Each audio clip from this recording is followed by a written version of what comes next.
Back with more Baldies Deliberations. Day Infinity. Infinity plus one to go.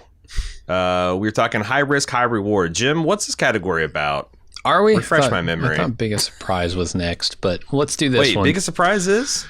Well, I mean, I can back this truck up. Or we can back up later. We'll probably get both of those in today. Oh, shit, you're right.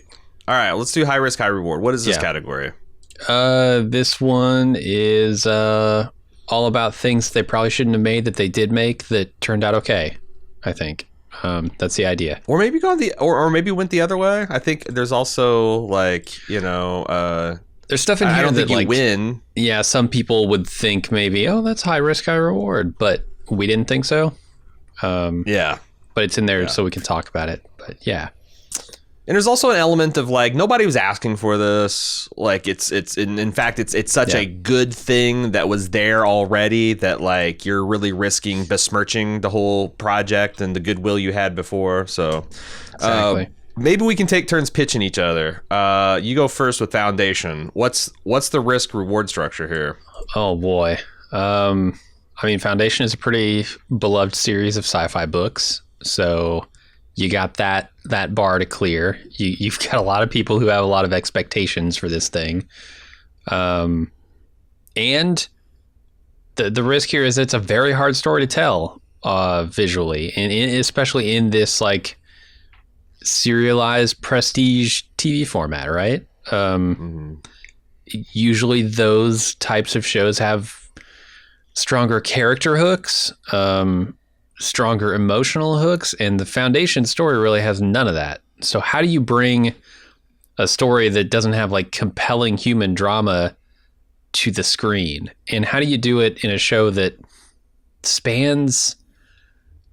to span 1,000 years? 1,000 years minimum? At least, yeah. Yeah, it's a really big ask.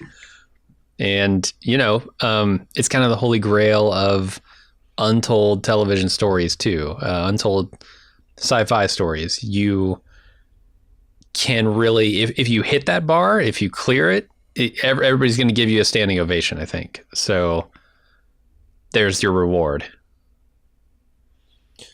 How do you think it did? So there's the risk. There's the risk, the reward. If one is an abject failure that made people reflect poorly on the original, it's the worst possible thing you can do. 10 is essentially Lord of the Rings, the 3-film adaptation that was met with critical and fan acclaim. Where do you think Foundation? I'm just curious. I feel 10. It's maybe a 7.5 because they nailed the main storyline. I feel they nailed what turned out to be sort of, in my opinion, the main storyline of the show. I don't know that they nailed everything about this show, and the story that Asimov told originally in his books. Yeah. But I can still see the shape of things to come, and I think it's totally possible that they pick up season 2 and just run with the balls they've got in the air already. So, I was very impressed by what I saw. Yeah, I was too. I think 7 to 8 is about, room for improvement, a couple of missteps, a couple of things that seem understandable in the era of COVID and the nature of this, how this thing was made. But I have real high hopes for season 2. So I think this pegs both. It's very risky, and Apple TV is suddenly in the driver's position as far as science fiction fans. Dude, that and For All Mankind. If they could pick up The Expanse, novel 7, 8, 9. Severance is definitely sci-fi. I'm telling you. Yeah. And they've got they got the prestigious sci-fi, they got the pulp sci-fi, they got the granddaddy J.R. Tolkien of sci-fi. It's pretty crazy. Okay, here's my pitch for Dune. Yeah. Dune is I think maybe even more beloved. It definitely builds. Foundation is the foundation. It's the first galactic empire. Dune takes that ball and runs with it. It's like I said, well loved. Still, I think holds up. It's a much better story than Foundation in terms of just a human drama. Like it's not. Yeah. Herbert takes later books to get into the 100,000 light year view of the galaxy and you get really cerebral. Not that there isn't some crazy shit going on here. Largely considered unfilmable, just it's so like David Lynch took a stab at it and came with a decent, compelling visual dictionary, but the plot was a mess. Can you tell the story of Dune in a single two? Turns out you can't. You can't. Right. No. Not even Denis Villeneuve could possibly do that. He's got to come at it with two. The reward, of course, is you've got a potentially endless series you could make. Like there's, I think 6, maybe 5 mainline Dune novels that Herbert wrote himself, and then there's a whole bunch of Kevin J. Anderson, your boy Kevin J. Oh wow! Collaborations with Herbert's son, that are less well loved, but you could probably do something with that. And yeah, just the satisfaction of doing one of these all-time classics.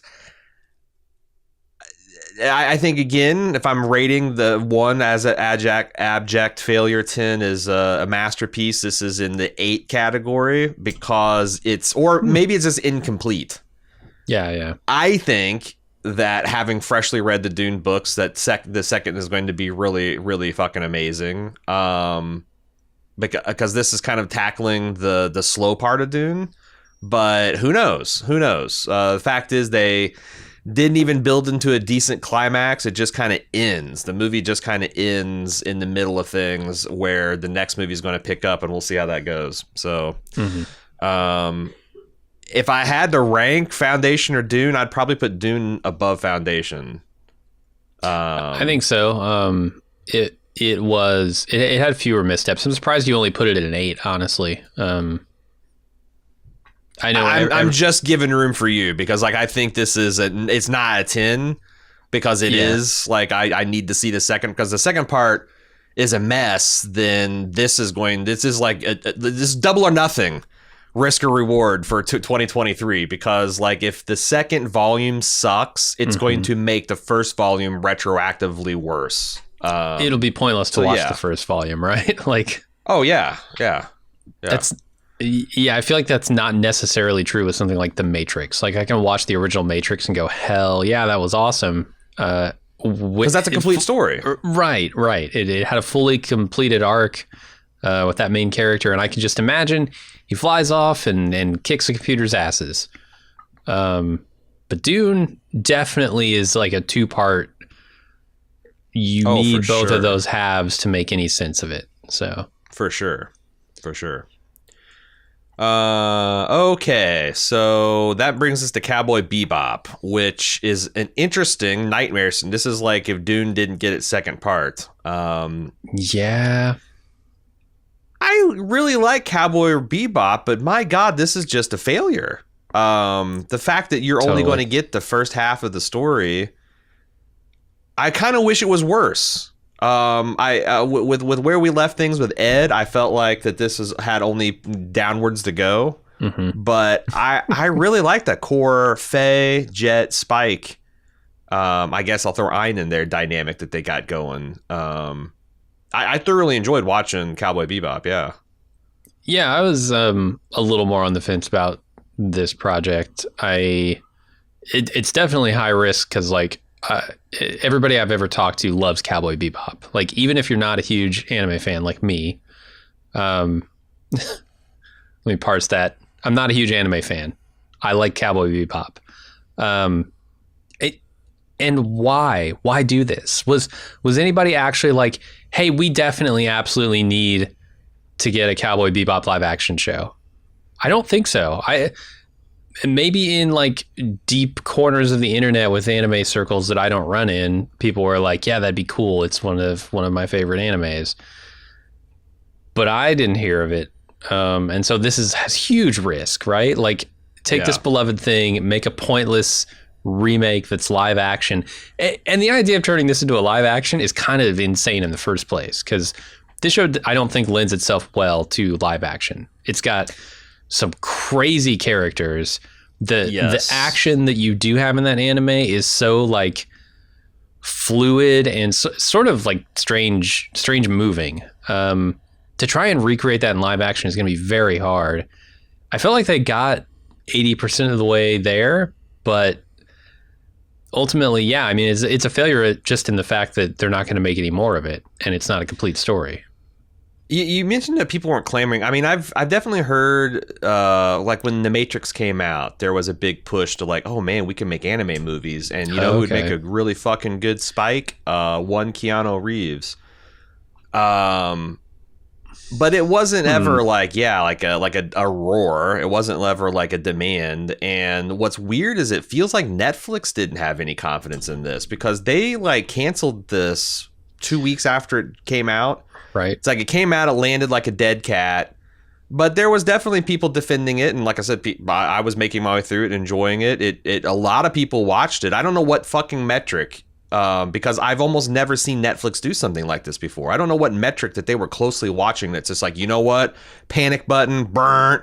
Mm-hmm. But yeah, it's got to count as a failure. Like it's a big, expensive thing that didn't get him subscribers, that didn't get him fans, probably turned people to the extent that there's people that liked it, probably added to the, oh, Jesus, Netflix is a bunch of, you know, cancel happy surrender monkeys. Mm-hmm.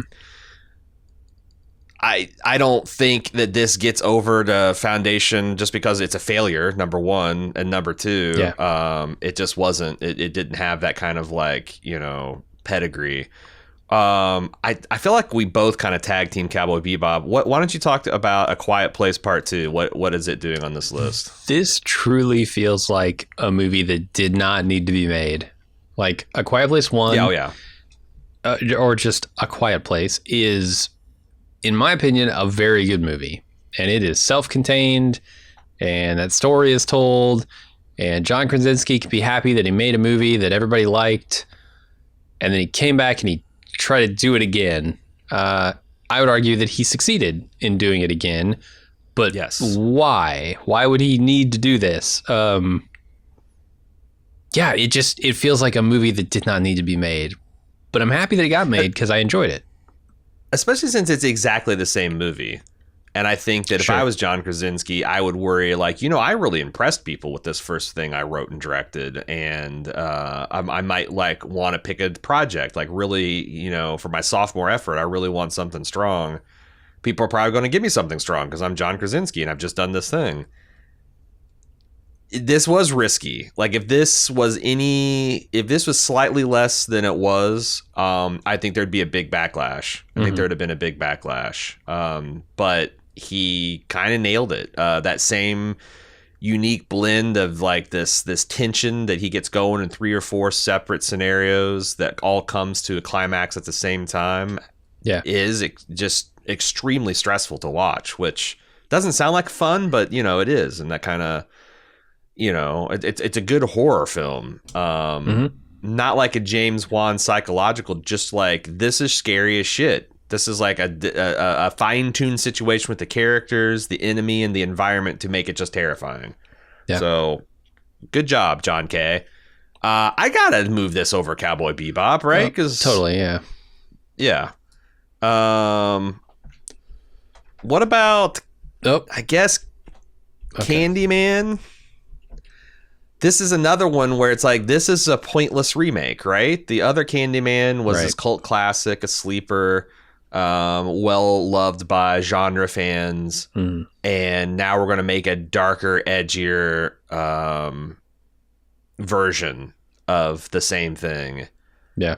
And they kind of nailed it. Like it manages to be something that builds upon the existing Candyman lore in a satisfying way, pays homage to all the things you wanted to pay homage, and yet is also its own thing, elevating by better production values, in many cases better actors, just a little bit more thought and care into the universe, into the setting that they're putting into, and it pays off. Yeah, I agree. Is it better than A Quiet Place Part 2? Is it a bigger risk? Was it a higher reward? It's not a bigger risk for me because I'm Like, I'm a horror genre fan for sure, but not. I don't have the fondness for Candyman that I had for A Quiet Place. Maybe recency bias there, but yeah, I feel like it's one notch below A Quiet Place. I also think it's like, if this failed, I don't think it would reflect poorly on anybody. Whereas I do think that John Kay was putting a lot of his personal chips into the pile. Maybe that's not right, but it's what it felt like to me. The Suicide Squad. Jim, what's this doing here? Is this a risk? Is this a risk only because James Gunn is out of one cinematic universe, and if he fails in this, he might be out of the cinematic universe game altogether? I know things got like we're up in the air, and he's back on to the MCU as well, but like, yeah, he got canceled for largely bullshit reasons after the dust kind of settled and Disney looked around and people were looking at them like, what the fuck are you doing? They're like, oh, we'll undo this. But this was his kind of safe, this is his soft landing. I think there's a world where people are a little bit less charitable. James Gunn is maybe a little bit more out of pocket in recent way he talks and how he views the world. And whereas this is kind of a make or break, and this is a reboot of a film show that just came out a couple years ago, and but everybody hated insecurity. Everybody hates. So that's what I'm saying. Yeah. It's like, imagine if Guardians of the Galaxy had cratered, and then they give it to some other dude. And like they give it to Zack Snyder because he did a decent job on, Justice League, and now they're going to do it again. This franchise, which didn't have any Q rating, now it's got a negative Q rating. Yeah, I think there's a lot of like DC redemption built into this. This was like, but on the other hand, like if they'd failed, it'd just been, well, DC shit the bed again, and I don't think it makes them better or worse off. And Suicide Squad is such a piss poor, terrible movie that it would have just been like, oh yeah, what'd you expect? It's Suicide Squad. The only way I see this as like an actual risk is to James Gunn, maybe personally, for his career, and then.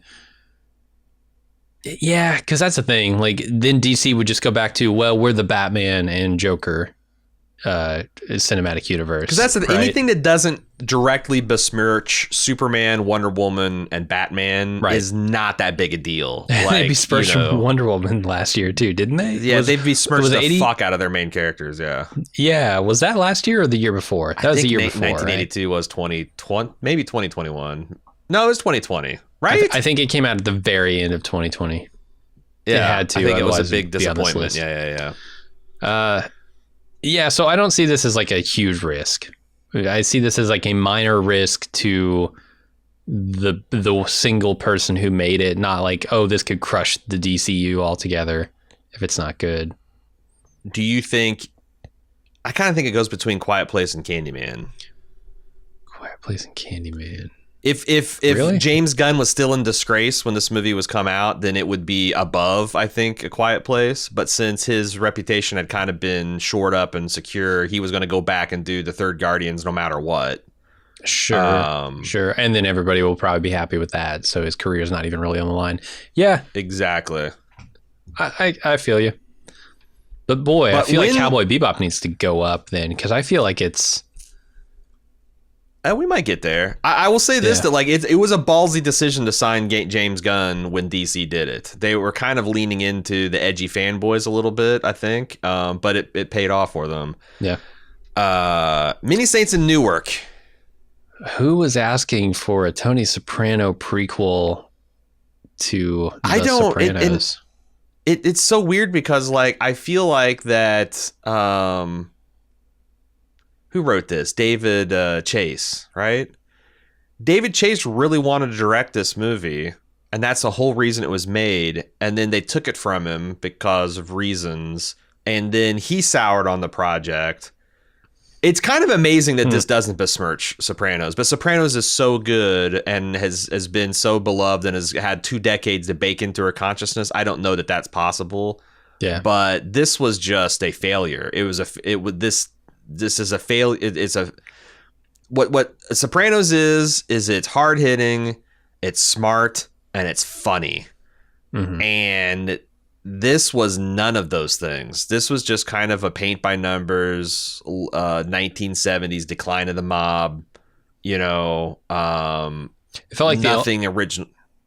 The only thing they focused on in this movie of actually doing a great job on was casting. Yes.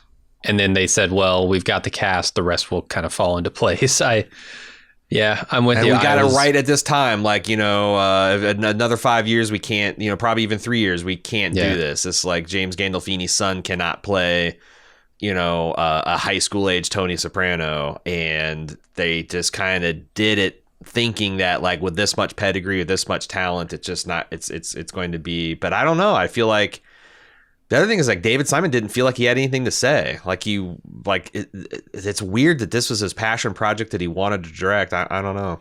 Yeah. But it was high risk, you know. I do think high like risk. You've got The Sopranos. Yes, it's sort of just baked in to the pop culture now, so it's not over the top risk, but it is. And the fact that nobody even asked for it is the other thing about this category, right? It's like, why are you doing this? You don't need to. There's nobody asking for it. It didn't make any money. It didn't even get a theatrical release. This is a loss leader for HBO Max, which is pretty damning, I think. I don't know. The fact that it wasn't well regarded and didn't make any money or anything means they probably can't top this list, certainly, but I mean, it might even go on the bottom. Yeah, to be honest. I feel like keeping it where it is totally fine. Cowboy Bebop, I feel like needs to maybe, now that I've talked through, go to the bottom. We'll see. What about Matrix Resurrections? What does its justify its place, its existence? I mean, another list? Place where I don't think people were asking for this at all. But it's simultaneously one of those things where, like, if you show me a badass trailer, I'm gonna get excited for it. And boy, it was that trailer, man. It was confusing enough to harken back to some of the old Matrix stuff where you're like, God, what is going on here? And they really like. I try not to get hyped for these type of things because I know how wrong they can go, and I feel like Matrix Resurrections went pretty wrong. It wasn't terrible, but it wasn't great. It was maybe on par with the sequels for the Matrix, so that's fine, I guess. But yeah, I don't know why you come back 20 years later and do this other than money. And boy, that movie is like saying, yeah, you guys are doing this for the money for sure. Yeah. The director is part of it. I mean, it's like, it's kind of funny that Lana Wachowski managed to get paid probably millions of dollars against her will to make a satire of her own project. Right. She is very much part of the resistance to making a Matrix sequel. That's what makes the movie ironically work, is because it is this kind of like the artist being, having a good natured time and telling a story that it's better than it has any right to be, while also acknowledging that this is dumb and it shouldn't be happening, and it's only happening because the studio wants to wring more money out of the franchise, and her and her sibling got bent over the barrel and the contracts and the rights and all that stuff back in the day. I don't know because like it is risky, because if this movie sucks, then it adds to the, well, you know what, the Matrix is a one-trick pony kind of thing. Yeah, but I've already got that vibe. I already feel that way about the Matrix series. Like, I don't hate the sequels. I think there are some high points in them, but mostly it's funny because I action. feel like these three failures, and I think the Matrix, I don't think the Matrix Resurrection isn't a failure, but it felt like a failure that it got made. Like it's against the creator's wishes. It's already starting out the gate as a failure. Does that put it above the other two failures? The other Matrix sequels? I'm counting Cowboy Bebop and Many Saints of Newark as the two, because everything else is a success of some sort. I think so. And then again, it's a lot like Many Saints of Newark in that you are never going to change my opinion of The Matrix. The original Matrix was such a mind-blowing film It changed the face of cinema for the future, period. There's nothing you could do to that series at this point. You could fucking, I don't know, Zack Snyder could make a Matrix film that is 5 hours long and has just like stars nothing to Sucker Punch. Right. It is Sucker Punch. He just relabels. he makes a 5-hour cut of Sucker Punch and relabels it The Matrix Rotten or something. Yeah. And I wouldn't besmirch the original Matrix. The Matrix reamed. Right. So yeah, how bad can you really do by The Matrix at this point? So, okay, what problems do we have here with this list? Because I kind of think it's good. The only problem I have is Cowboy Bebop. But it's not a success is the problem. Because I'm looking at Candyman and Cowboy Bebop and go, who? It wasn't even given a chance to be a success. Like, if you want to cancel it, what's the harm? I mean, did like Netflix have some kind of crazy deal? It's like, get John Cho back in the booth. We're recording this shit. We're starting production on season 2 the second this shit drops, because I don't understand what, why you wouldn't just let this chill in your archive for a year and see, because I think people would come around on it, and I don't know, maybe that's the thing. Maybe it's reverse psychology. They were like, well, people are kind of like on the fence about it, so let's announce we're canceling and see if there's an uproar. Like, what if there's a campaign to bring it back? Like, and then that just like people didn't care that much. Like, even the people that love the show is like, well, I don't know, I still got Cowboy Bebop, and maybe I just think I saw the second season going. I thought the Vicious and what's her face stuff was probably was clever in that it subverted expectations, but I don't know how the hell that played out in the back half. And Ed, I know you feel differently, but I felt like Ed was shaping up to be a real fucking fiasco. Maybe. I thought they nailed like the look and feel of Ed, certainly, and that's a problem. It might be a problem in a live action show. Yeah, there's some things you got to do. You got to add. You got to adapt. Sure. So okay, I'm with you. All right, so are we?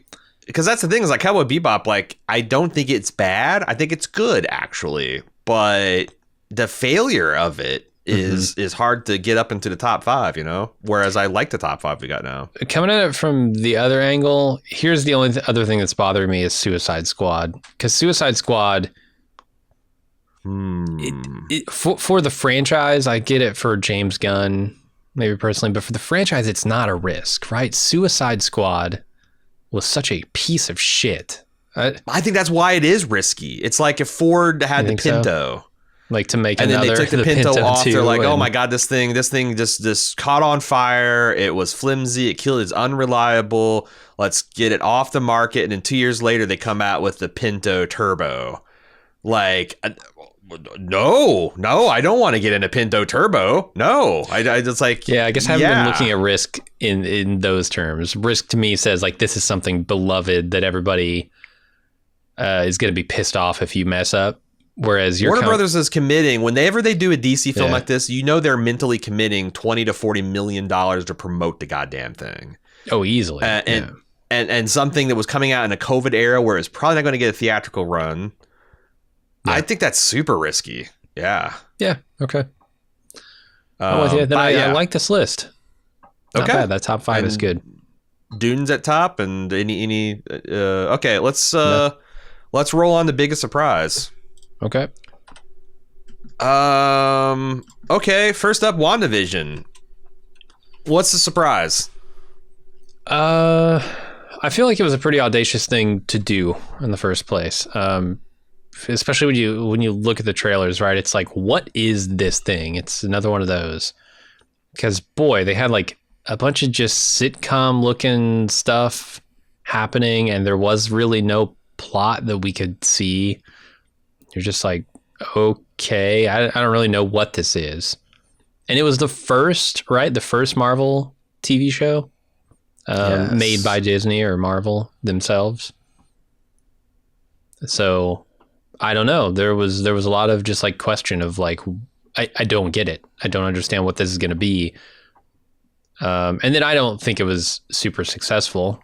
I think it sort of worked sometimes, but ultimately Not the best thing on this list for sure.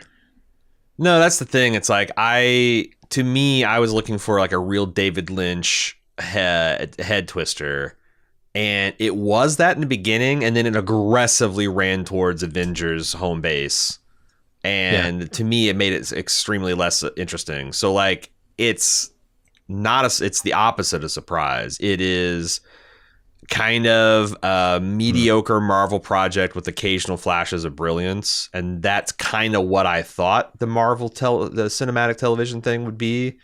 I think you got a much stronger. In fact, I'm willing to sink this to the bottom. Like, foundationally, I think WandaVision is going to be important for Marvel going forward, but like, I'm never going to watch it again. Yeah.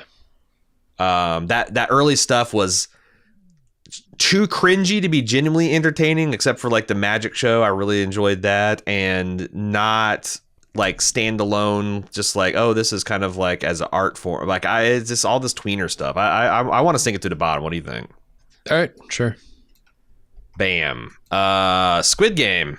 I guess this has to rank pretty high because no one was like, you know what, this weird Korean game show, long walk, Bachman book type of thing, it's going to take the internet by storm for a good 6 to 8 weeks, 2 or 3 months of the year. I don't think anyone saw that coming. No, I certainly didn't. And I don't know. I'm not sure I even saw a trailer for this thing before people were talking about it. Yeah, I first saw it loading into Netflix, and it was the number one thing in the US, and it was like the second day of release. I'm like, the fuck? Mm-hmm. Like, it's weird that this broke out and not like Kingdom. Like, because to me, Kingdom was compulsively watchable, very entertaining, very slick, got the zombies.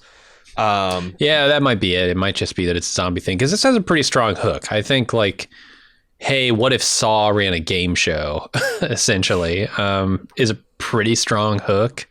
And then you add in a bunch of masks to hide the identities of these people, and a mystery and all that stuff. And I think it works pretty well. It's definitely not my favorite show of last year, but a lot of people really just like, it became a phenomenon in the way that like Tiger King was last year, right? Mm-hmm. Or the year prior to this.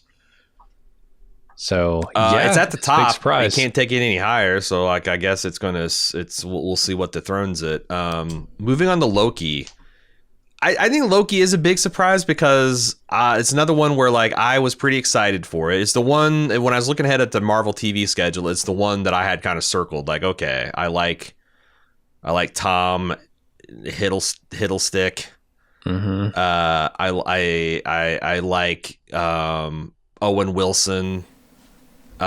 This has kind of got like this multiverse kind of timey-wimey thing. It's got a anti-hero, which is inherently more interesting and fun than just a regular traditional hero. And largely it fulfilled, like, there was a little shaky thing, I think, a little shaky stuff in episode 2 or 3, largely fulfilled the promise of it. So I was genuinely surprised because I thought after seeing WandaVision and at that time Captain and the Falcon and the Winter Soldier that like this is going to be probably a disappointment. This is going to have a large stretch which feels like it's floundering, and it didn't. It just built, and it kept that momentum up until the final episode, and it's real hype. I liked it. I would put it above Squid Game, but Squid Game did come literally out of nowhere.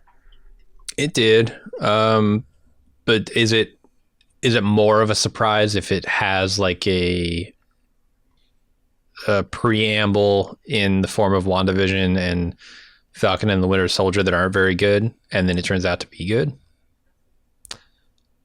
I think you can make that argument, but I don't know. Although it has a 10-year preamble of Marvel movies that kick ass, so right. And I never know, because like I don't know what the reputation for this MCU stuff is. I know Joanna, like, because like I'm colored by a lot of stuff that Joanna Robinson puts out because I follow her on Twitter and I see like and it seems like she's got the gift of being unironically excited and enthusiastic and is into this stuff as like I was about like not Lord of the Rings, Game of Thrones and Westworld, and getting to the bottom of that stuff and like teasing out all the comic connections and all the possibilities and what they could, like, I wish I could cover the shows that much, but like I don't know that like that my opinion of WandaVision and Falcon and Winter Soldier is just mediocre. Is that seen like, is that the average opinion of people, or is that like the really jaded TV watching fart? Yeah, old Gen X comic book guy. I don't know. Could be. I mean, all of the all of the original MCU fans are now old jaded TV watching farts, right? Like, it's been long enough. But they don't. They seem to be like, I know guys that and gals who are in there, you know, like we're friends with one and play board games where it's like they are so breathless about fucking Moon Knight. And like, it's like that's the number one thing they're looking forward to in 20. So like, I don't know. Maybe covering professionally is what's jaded me, because like, you know, the thing that'll make you hate this show is trying to watch it. These shows of watching 2 or 3 times and then coming up with something to say about it, interesting. Sure. And like, you know, organically. And if you can do that, then you can actually make a lot of money out there right now. But yeah. So I don't know. I guess I'd put it above Squid Game because I didn't see all of Squid Game, and I didn't think Squid Game held up all the way through the way Loki did. But what do you think?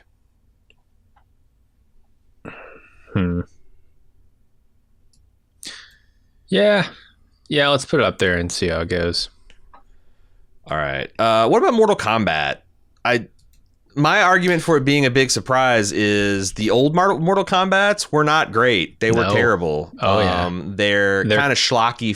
Campy, schlocky, killer soundtrack. Sure. If you like that 90s like techno dance hall type stuff. But and this movie wasn't great. It's just one of those things where they took it seriously, had fun doing it, and respected the material. Literally the only thing I don't like about this movie is the main character is a little flat. Everything else worked for me. Yeah. I think this is probably my biggest surprise of the 3 we've talked about so far, because Mortal Kombat is not a franchise you think of and go, yeah, there's going to be a good movie about Mortal Kombat. You expect it to be shitty, right? And the fact that it was, how did this not get high risk, high reward? Except for, I guess there was no risk at all. There's no risk because Mortal Kombat so sucks. Long and no one's like, oh, no, you don't take Mortal Kombat off the shelf. That's fragile. If you play with it, it might. Yeah. There are certainly Mortal Kombat game fans out there, but movie fans, not in the way that like you take seriously, right? Mortal Kombat. That was the other big surprise, how much the Mortal Kombat lore has moved on since Mortal Kombat 3. That was the last one I really. There's like new characters and arcs and all kinds of shit. Oh yeah. Suicide Squad. Talk about another shitty thing that nobody expected to be good. Suicide Squad was garbage. So. It was, but with James Gunn attached and Idris Elba, I felt like I was starting to get and when King Shark, and that's the thing, like if you hadn't seen Harley Quinn and seen some of the weird stuff that they're getting up to with like Kite Man and King Shark and all that, but as soon as I saw the trailer and I saw King Shark like ripping a dude in half, I'm like, this is going to be pretty hot. Mm-hmm. So I'll say the movie itself is very surprising. Like the way it opens is very surprising. One of the more surprising things I've seen in a movie, period. And it leaves you open for anything. It really does. How high should this go? Yeah, I feel like the fact that, you know, it had James Gunn and the cast attached to it and a good trailer only tempers how surprising it was, because Suicide Squad is not good. It might be number. I want to say it's number 2 for me. More surprising than Loki, holding your interest throughout. Okay. I mean, yeah, I can see that. Like I kind of expect the MCU to be good, and with Tom Hiddleston and Owen Wilson attached, like Wunmi Masaku, who didn't get really much time in that show, but I expected her to be great after Lovecraft Country. Mm-hmm. What about Reservation Dogs? This was not on my radar. I had a couple of indigenous descendant type people be like, hey, you're sleeping on this. You should check it out. It's Taika Waititi. Thank you. Taika Waititi is behind it, producing it. It's got a bunch of young, likable stars. It's really sharply written. And also it's also a story that I don't see told. And as the older I get, the more I really value. Like, I've seen every variation of, like, you know, stuff that happens in white America, from like the magical realism of Goonies on down. I really hunger for stories that have that I can learn something, that I can get in, new culture, new terms, new terminology, new ways of living, new ways of looking at things. And this checked off all that and managed to be, especially in early goings, hilarious. Mm-hmm. Yeah. Res Dogs might be my biggest surprise of the year. I was about to say, I think this goes way to the top. Yeah. What do you think about Invincible? There's another one that I think this needs to go pretty close to the top, because I had written this thing off as, essentially off-brand Justice League, or Animated the Boys, or something. And I didn't even know it had that kind of reputation of being fucking insane. Gotcha. So like, I just, like, that first episode blew me right the fuck away, and went from like, well, this is a scary commission to, there will definitely be things to talk about. And I think, if Jim makes it through the first 40 minutes of this thing, it's going to be gold. It needs to go to the top or second to the top. What do you think? Yeah, second to top. So I didn't watch this entire thing, right? If you've listened to our other deliberations, I watched the first and last episode. So I kind of don't want to put her right at the top, but yeah, number 2. Yeah, that's kind of indictment. If you haven't taken the time to, like, wasn't moved to watch the other stuff, then it can't be that delightful. Because I mean, I really enjoyed it. Don't get me wrong. I just have so much other shit to watch. Right. So, which brings us to a little commission we did, The Guest. This is Cousin Matthew from Downton Abbey being a psychotic former soldier fresh from Iraq, Afghanistan, coming to Cape Fear style terrorize a suburban family. I feel like I was surprised solely because of the name of this movie. Like, The Guest is such a bland nothing of a name, and I associate it with like The Others, or The Cell, or the whatever, right? It's like one of those ghost stories. It's those generic ghost stories that aren't going to be very good unless you want a bunch of jump scares per minute count. And then what I got was nothing like what I expected. And then it kept changing in ways that surprised me all over again. Like, I thought I had this movie figured out several times, and it just kept changing, and that surprised me. I felt like it was maybe a number 3 here, and this is not a movie that came out last year, so yeah, I don't know, maybe it's not fair to put it too high, but like, I was really surprised by that. I was surprised because I thought it was going to be, like I said, a Bourne knockoff. An entertaining, probably well-made, slick action, low-budget, direct-to-video action thriller. And, boy, it's so much more than that. Mm-hmm. And then, did we already do WandaVision? We did, yeah. Okay, so we're just fine-tuning our top. Are we... I think Reservation Dogs is fine at number 1. I wouldn't mind people coming away from the Baldies thinking, I need to put Res Dogs on my list of shit to watch. Yeah, I think you should. It's very good. I think it's definitely, it deserves a spotlight. And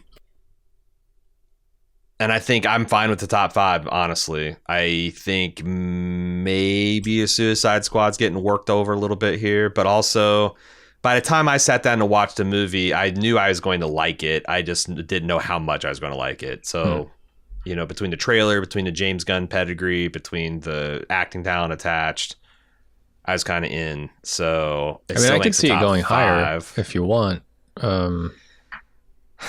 But is it more surprising that James Gunn took a ragtag team of like B and C tier anti-heroes and made it into a good bloody film? Is that more impressive than the Mortal Kombat not making your brain want to crawl out its ear? Right. Like, probably not. In self-preservation, okay. Is it more? Yeah. And the guest, the guest might take it away, except for its overall quality is inferior to Reservation Dogs and Invincible. Yeah. It's just not that kind of, it's a low budget kind of direct to video type of venture. Mm-hmm. I think does it for Big Surprise. Oh boy, right. This is going to be a fun category. We need to stop here then. Huh? We need to stop here then. I'm half hour before the stream. I'm wondering if we don't go ahead and try to maybe do best bald movies or best bald move Christmas. Do we rank that? Do maybe. We have any I gotta eat before we get on stream, because I'm gonna die if I don't.